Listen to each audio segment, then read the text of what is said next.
साथियों नमस्कार, मैं योगेश वर्मा और आप देख रहे हैं गोंडा से न्यूज़ इंडिया नेटवर्क 24/7। आज आम आदमी पार्टी के तमाम कार्यकर्ताओं ने एक प्रेस कॉन्फ्रेंस का आयोजन किया, जिसका नेतृत्व जो है पंचायती राज प्रकोष्ठ के जो डिस्ट्रिक्ट जो प्रेसिडेंट हैं निर्मल सिंह वो पहुंचे थे। और तमाम मुद्दों को लेकर, और मुद्दे क्या हैं, चाहे वो भ्रष्टाचार को लेकर हो, चाहे वो महंगाई को लेकर हो, चाहे वो बेरोजगारी को लेकर हो, जिस तरीके से मौजूदा सरकार की अगर हम बात करें, जब सरकार 2014 में आई थी तो पारदर्शिता, विकास कार्य पर जोर देकर हरियाणा में सरकार बनाई थी। और कहीं ना कहीं जैसे जैसे समय बीतता चला गया, उस समय के प्रभाव के जो परिणाम जो सामने आए, वो हमारी करनाल की सीएम सिटी में तहसील कार्यालयों में भ्रष्टाचार में संलिप्त बड़े बड़े उच्च अधिकारी जो हैं वो विजिलेंस के हत्थे चढ़े। और कहीं ना कहीं उस हत्थे चढ़ने के जो पीछे तमाम जो आम आदमी हैं, छोटी छोटी गिरदावरी के लिए 20-20 हज़ार की रिश्वत जब मांगी जाती है तो उन्होंने विजिलेंस को कॉल करके रेड हैंडेड जो है उन अधिकारियों को पकड़वाया और कहीं ना कहीं बड़ी कार्रवाई के लिए सरकार से मांग की। आज मौके पर जो पहुंचे थे रणदीप राणा, सतबीर, धर्मेंद्र, तमाम जो कार्यकर्ता हैं, उन्होंने कहा कि किस तरीके से भ्रष्टाचार में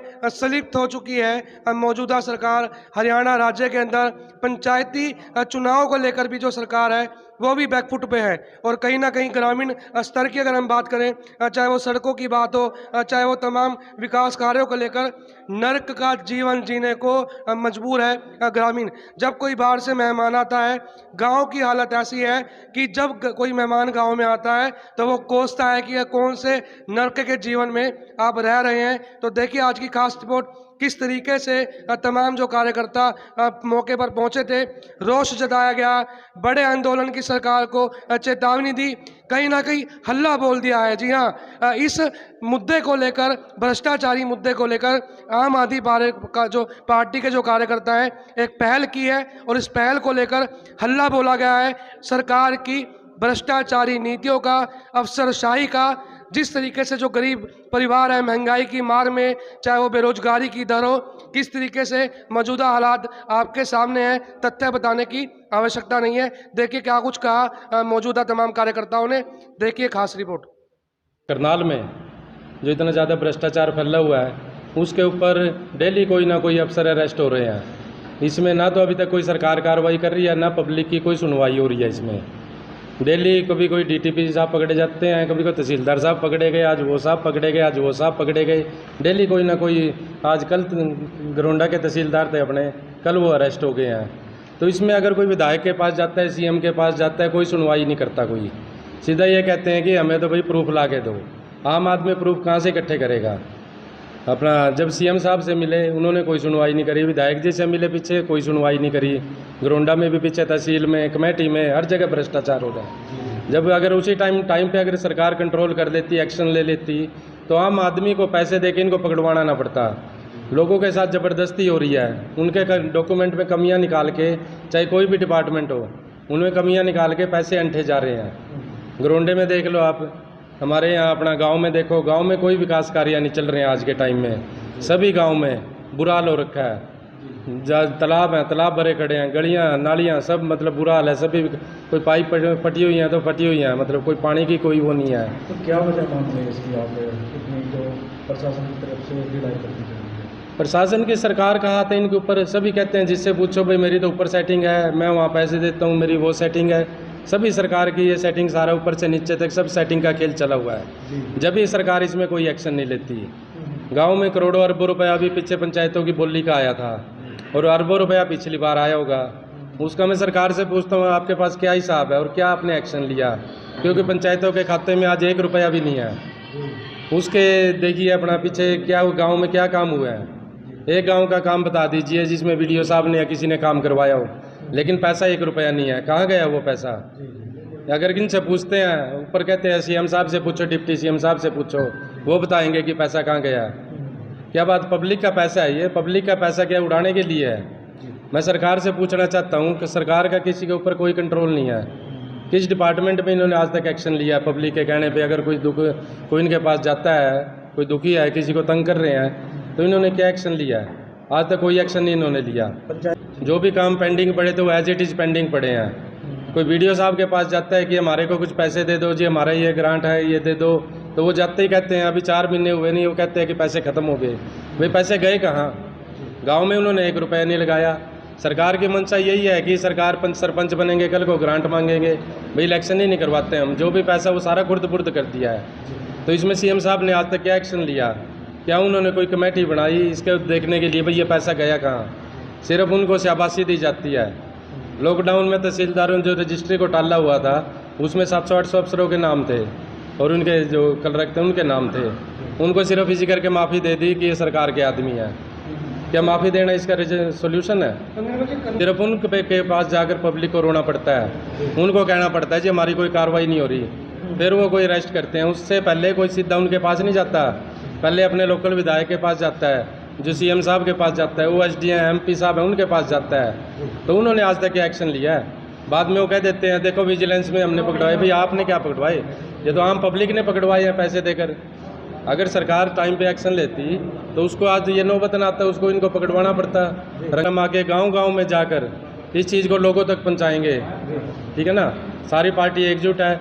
अगर अभी भी इन पर कोई एक्शन ना लिया तो हम इनके अफसर जो भी इनके कंसर्न डिपार्टमेंट है उनके सामने प्रदर्शन करेंगे अगर इनके खिलाफ कोई एक्शन नहीं हुआ। तो अनुराग टांडा है जो वो लगातार कार्यकर्ताओं से मिल रहे हैं, अभी तक भी क्या कुछ अपडेट है पंचायती राज चुनाव में? किस तरह से जो है पार्टी आगे आएगी? ऐसा है, हमारा पंचायती राज की पूरी तैयारी है। हमारी अकेली ही पार्टी अभी तक डिक्लेयर किया जिसने हम सिंबल पर इलेक्शन लड़ेंगे, क्योंकि कांग्रेस भी मैदान छोड़कर भाग चुकी है और बीजेपी भी पूरा डरी हुई है सिंबल पर लड़ने में। उनको पता है हमारा गांव में कोई माहौल नहीं है, कहीं पर भी उनका मतलब ग्राफ बिल्कुल गिर चुका है, पब्लिक उनके खिलाफ हो चुकी है।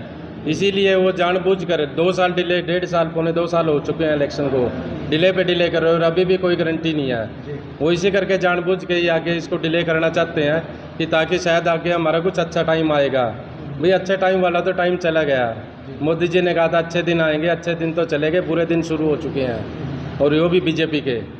आगे बीजेपी का कोई मतलब गांव में इनको बिठाने वाला नहीं मिलेगा जो अगर यही हालात रहे तो।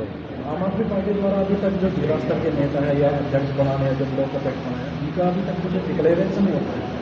बस हमारा जो ये आपने अभी पूछा था डांडा साहब हैं, अभी इसी चीज़ का जो हम मीटिंगें चल रही हैं, अब जल्द ही हमारे अगले महीने तक हमारी पूरी बॉडी डिक्लेयर हो जाएगी और कम से कम 10,000 लोगों का हमारा ऐसा संगठन तैयार होगा जो मतलब पूरी फुल मतलब उस पर काम करेगा हरियाणा में।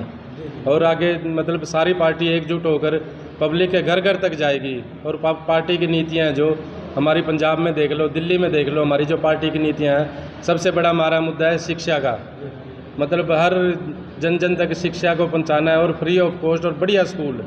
मतलब दिल्ली में भी स्कूलों का हाल इनसे भी बुरा था जो सरकारी स्कूल थे, लेकिन आज दिल्ली के स्कूल देखो, वहाँ एडमिशन नहीं होता, सिफारिशें आती है एडमिशन के लिए और यहाँ ये कहते हैं कि स्कूल घाटे में चल रहे हैं, हम इनको बंद कर रहे हैं। अरे आप दिल्ली को ही देख के इनका कुछ वो कर दो, उधार इनको डेवलप करो आप, जब तो इनमें बच्चे आएंगे। अगर इनमें कुछ वो प्रोग्रेस ही नहीं होगी स्कूलों में तो कौन आएगा इनमें पढ़ने के लिए? सभी अपने बच्चे मजबूरी में प्राइवेट में भेजने पड़ेंगे, क्यों? स्कूल बंद हो जाएंगे। अब 10-10 किलोमीटर अपने छोटे छोटे बच्चों को, छोटी छोटी लड़कियां हैं, 10 किलोमीटर तक पैदल कैसे जाएंगी? गरीब आदमी है, बस अफोर्ड नहीं कर सकता, वैन अफोर्ड नहीं कर सकता, पैदल जाएंगी। अगर कल को कोई हादसा हो गया, क्या सीएम साहब इसकी जिम्मेवारी लेंगे? भाई मैं जिम्मेवार हूँ इसके लिए। इसके लिए पार्टी कुछ नहीं कर रही है। हमारा जो बेटी बचाओ बेटी पढ़ाओ का अभियान था वो सारा ख़त्म हो चुका है। अगर बेटी बचाओ बेटी पढ़ाओ इन्होंने करना था, इनको तो बल्कि स्कूलों में और फैसिलिटी देनी चाहिए थी। और ये कहते हैं बेटियां 10 किलोमीटर पैदल पढ़ने जाएंगी, बारिश भी है, सर्दी भी है, गर्मी भी है, अंधेरा भी हो जाता है, तो कैसे बच्चे पढ़ने जाएंगे? क्या सेफ्टी है उनकी? कौन उनको सुरक्षा देगा? तो निर्मल जी, सबसे बड़ा चैलेंज है हरियाणा के अंदर बेरोजगारी का और कहीं ना कहीं जितनी भी भर्तियाँ हैं लगातार मामले सामने आ रहे हैं और आज भी जो है एक और मामला सामने है। तो कहीं ना कहीं HSC का जो डिपार्टमेंट है किस तरीके से देखते हैं, क्या भविष्य रहेगा युवाओं के लिए? HSC का आपके सामने, हमारे सामने रोज़ नए नए घोटाले सामने आ रहे हैं जी। नौकरियां हैं, कोई भी टेस्ट हो जाए हर बार कैंसिल हो जाता है, दूसरी बार होता है फिर कैंसिल हो जाता है। ये बताओ हुड्डा सरकार में इनमें क्या फ़र्क है? फिर अगर सारी भर्तियां कैंसिल होनी है, सारे पेपर कैंसिल होने हैं तो उनमें कोई फ़र्क नहीं है। पीछे HPSC में नौकरी का घोटाला पकड़ा गया था, अब ये 10 दिन पहले भी अपना जो इनके मेंबर थे उनका घोटाला पकड़ा गया है। तो ये फिर कहते हैं हम ईमानदारी से काम कर रहे हैं, तो ईमानदारी कहाँ है? हम ये पूछना चाहते हैं इनसे, कहाँ रही ईमानदारी? नौकरियों से पैसों से नौकरियाँ बेची जा रही हैं। पूरा मतलब इन्होंने मतलब ब्लास्ट किया हुआ है इस चीज़ में। कोई भी नौकरी बिना पैसे के नहीं मिल रही है। अगर कोई पैसे वाला है, पूंजीपति है, सिर्फ उसको फ़ायदा मिल रहा है और किसी को कोई फ़ायदा नहीं मिल रहा है। तो नियम जी, लंपी बीमारी का जो है चरम पे पीक पे और कहीं ना कहीं चीते मंगवाए जाते हैं, आप क्या कंपैरिजन करते हैं? काफ़ी ट्रोलिंग की जा रही है। ऐसा है, जो मुझे पता लगा है, चित्तों के लाने पे, ले जाने पे और उनके रख रखाव पे सरकार 250 करोड़ रुपए खर्च कर रही है। और जो गौ माता है हमारी, जिसको ढाल बनाकर हमारी बीजेपी इलेक्शन लड़ती है, वोटें मांगती है, उसके लिए मैं पूछना चाहता हूँ इन्होंने क्या किया? ये लंपी की बीमारी आई हुई है, इसके लिए केंद्र सरकार ने, स्टेट गवर्नमेंट ने इस पे क्या एक्शन लिया? क्या इस पे 10 करोड़ भी खर्च नहीं कर सकते? वहाँ 250 करोड़ खर्च करते हैं।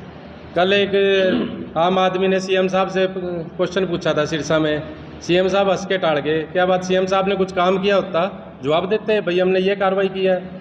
गरीब आदमी है, किसी के पास 1 गाय है, किसी के पास 2 गाय हैं, उनके छोटे छोटे बच्चे हैं, उनको दूध पिला रहे हैं। किसी की 1 गाय मर गई, किसी 2 मर गई, राजस्थान में सैकड़ों गाय मर गई हैं, लेकिन इन्होंने कोई उसके लिए कोई कार्रवाई नहीं की, कोई उसके लिए कदम नहीं उठाया। धान का सीजन शुरू हो चुका है, आड़ती हड़ताल पर चले गए, क्या मांगते हैं?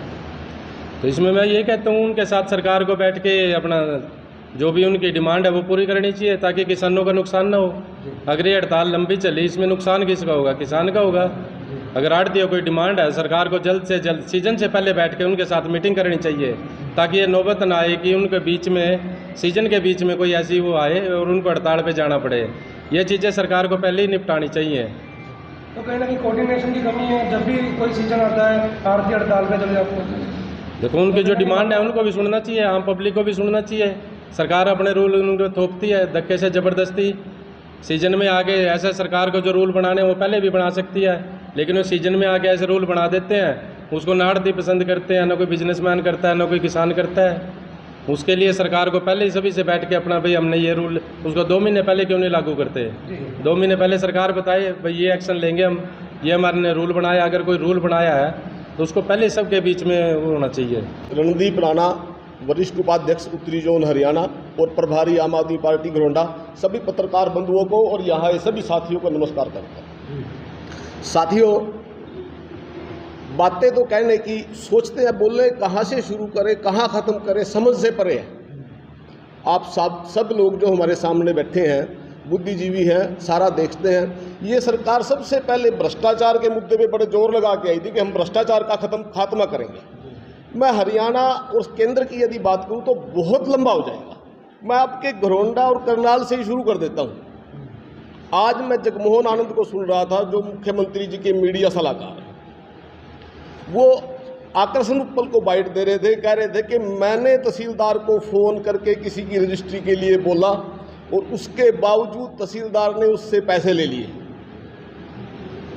और मैंने तहसीलदार को फ़ोन किया कि तूने इससे पैसे ले लिए, तहसीलदार ने कहा सबूत लेगा।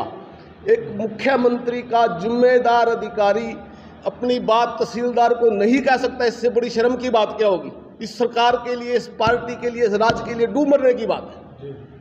उसकी 30 आप देख सकते हो कि अपने एक वर्कर को, अपने किसी साथी को भ्रष्टाचार से मुक्ति दिलाने के लिए फ़ोन कर रहा है और उसकी एक तहसीलदार लेवल का अफसर नहीं सुन रहा।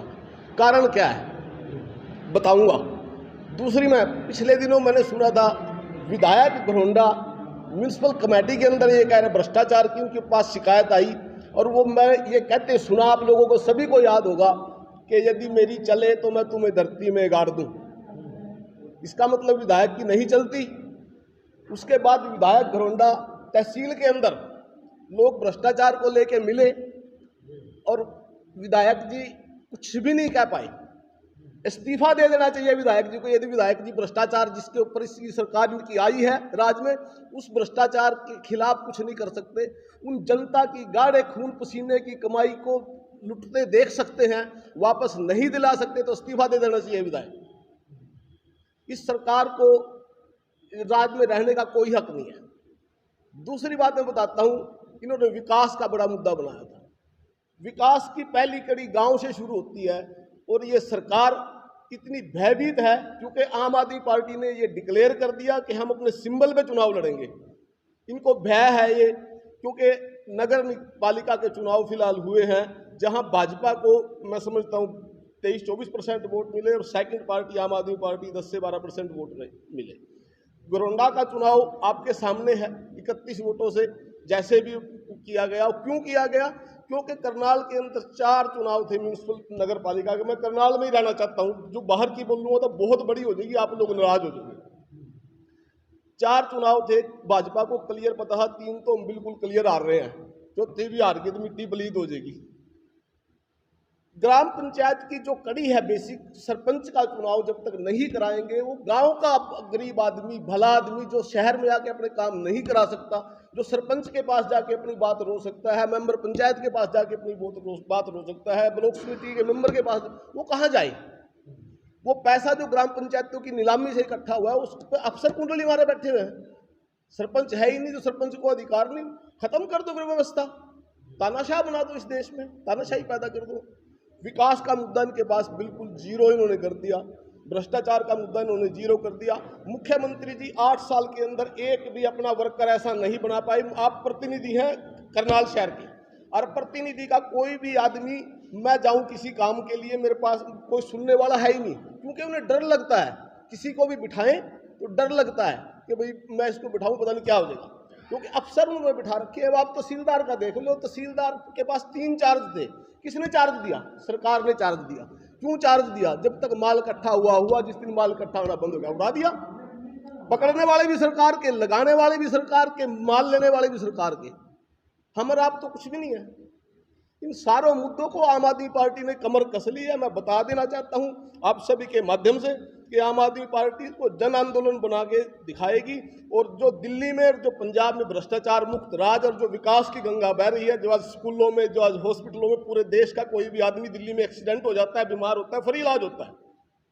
यहाँ आप अपना कोई भी आदमी दावे से कह दो, कोई भाजपा वाला कह दो दावे से कि मैं सरकारी हॉस्पिटल में फला आदमी का फ्री इलाज करा दूंगा, वहाँ किसी को पूछना ही नहीं, ना पर्ची, ना खर्ची, ना बात, जो मर्जी जिसका एक्सीडेंट हो कोई ठा के ले, जो को पूछने वाला नहीं, इलाज होता है फ्री। वो व्यवस्था हरियाणा में देनी है, और इसकी शुरुआत हम गोरंडा से करने जा रहे हैं। गोरंडा के गांव-गांव से, गोरंडा की गली-गली से सरकार को दिखाएंगे कि जो कभी विधायक कहता है मेरी नहीं चलती, कभी कोई कहता है मेरी नहीं चलती, हम दिखाएंगे। चलने की जरूरत ही नहीं होती। क्या जरूरत है चलाने की? जब अफसर को आप पहले दिन ही लगाओ, सोच समझ के लगाओ। आपकी व्यवस्था कहाँ पे है? कहीं भी नहीं। आम आदमी पार्टी के नेता देने की बात करते हैं। हाँ जी, आम आदमी पार्टी के सभी नेता, सरकार गुजरात से चलती है। गुजरात में अरविंद केजरीवाल की रैली नंबर 1 पे हो रही है। आप सब मीडिया बंधु हैं, समझदार लोग देख सकते हैं। सरकार बौखलाहट में इनको पकड़ती है। क्या मिला सिसोदिया जी के लॉकर से? 1.5 तोले सोना और 1 झुनझुना, बजा लो। करे क्या? वो सोच रहे प्रेशर में आके ये जितने आरोप लगा, सत्येंद्र जैन पे आज तक चार्जशीट दाखिल नहीं कर सकी ये सरकार, क्योंकि आरोप साबित नहीं हो रहे। धक्का कर रहे हैं, धक्के हर रोज एक आदमी को उठा लो। उठाओ, कहाँ तक उठाओगे? जितना उठाओगे लोग उतने ही आम आदमी पार्टी को मजबूत करेंगे। मैं दावे के साथ कहता हूँ। दिल्ली के स्कूलों में भी कहीं ना कहीं ऑर्गेनाइज किए गए हैं, दिल्ली के स्कूलों में भी कहीं ना कहीं भ्रष्टाचार, बिल्डिंगों में कहीं ना कहीं ऐसे लोग लगाए गए हैं। क्या कुछ क्लैरिफाई करना चाहेंगे भाई साहब? क्या करें? जी, दिल्ली में नित्य नए स्कूल खुलते जा रहे हैं, और उन स्कूलों का इतना मॉडर्नाइज हो गया कि प्राइवेट स्कूलों से बढ़िया हो गए, और ये बंद करते जा रहे हैं। ये करें क्या फिर? और कुछ तो कहेंगे ना, मरते क्या करते हैं? क्योंकि पैसा कहाँ से आता है? सरकार क्या चीज़ होती है? सरकार हमारी मैनेजर है। हम 5 साल में देखते हैं मेरे मैनेजर ने ठीक काम किया, नहीं तो बदल देना है। हमारा पैसा होता है, हम इकट्ठा करके बेचते हैं, सरकार उसको व्यवस्थित करके लगाती है। अरविंद केजरीवाल ने दिल्ली में क्या किया? कोई घर से थोड़ी पैसे लेके आया। उसने दिल्ली का पैसा जो भ्रष्टाचार में जा रहा था, जो फ्लाईओवर 600 करोड़ में बढ़ रहा था, वो 250 बना दिया, 350 करोड़ बचा कर लोगों में बांट दिया। कहाँ से फ्री आता है भाई साहब? हमारा पैसा ही तो है। एक पैसा तो यहाँ तहसीलदार के घर भेज दो। हम टैक्स देते हैं, सरकार के पास पैसा इकट्ठा होता है, उस टैक्स के पैसे को, या जो पैसा हमारी जेब के अंदर है, उसको डीटीपी छीन ले, कहते हुए आपका घर तोड़ने आ रहा हूँ मैं, या तो पैसे ले, या नहीं तेरा घर तोड़ूंगा। तहसीलदार छीन ले, ये मोर जिब लगाऊंगा जी पैसे ले गए। एक अरविंद केजरीवाल ये कहते रुपया नहीं जान दूंगा, एक भी कहीं और। थारा पैसा थारे विकास पे, और बचाया थारे को फ्री, अपने घर ले दो। बढ़िया बात है। फ्री पॉलिसी को कैसे डिफाइन करेंगे? मैं डिफाइन कर रहा हूँ ना, टैक्स का पैसा हमने इकट्ठा किया। ये सरकार तो उस पैसे को अफसरों की जेब भरवारी, नेताओं की जेब भरवारी, मंत्रियों की जेब भरवारी। हमारे वाले ने 1 मिनट में पंजाब के एक मंत्री को पता लगा था, आज तक अंदर है, वैसे जमानत नहीं हुई। कहते भी ये पैसा खाना हमारे लिए गुनाह है। अरविंद केजरीवाल को आप ऐसे यहाँ बुला लो, मुंह पे मास्क बना दो, कोई पहचान तो लियो मुख्यमंत्री है। एक गाड़ी में सिंपल सी पैंट शर्ट पहन ले घूमता है बंदा। अब इससे बड़ी बात क्या कहोगे, उप मुख्यमंत्री के लॉकर में 75,000 के गहने और 1 जून मिला। इन सरकारों को तो कहते हुए शर्म आनी चाहिए कि हम क्या पकड़ के लेके आए हैं। छुपा देनी चाहिए बातें, लेकिन छुपाए कैसे? डिप्टी सीएम के जो एक आम आदमी के घर में 1.5 तोले सोना, तो हमारा एक आम आदमी जोड़ जाड़ कर रख लिया घर में, कहीं ना कहीं दिहाड़ी डब्बा कल फलाना डमकाना करके 1.5 तोले सोना ही तो हाजी 50,000 के हिसाब से 75। गाँव में विकास नहीं हो रहा, सारे पैसे पे अफसर कुंडली मारे बैठे, सारा पैसा अफसर जो अपनी मर्जी से लगाए ना लगाए मना कर दे। उसको आम आदमी पार्टी, मैंने पहले भी कह चुका हूँ, इस मुद्दे को जन जन तक पहुँचाएगी और पूरे हरियाणा में फैलाएगी, घरोंडे से शुरुआत करेगी।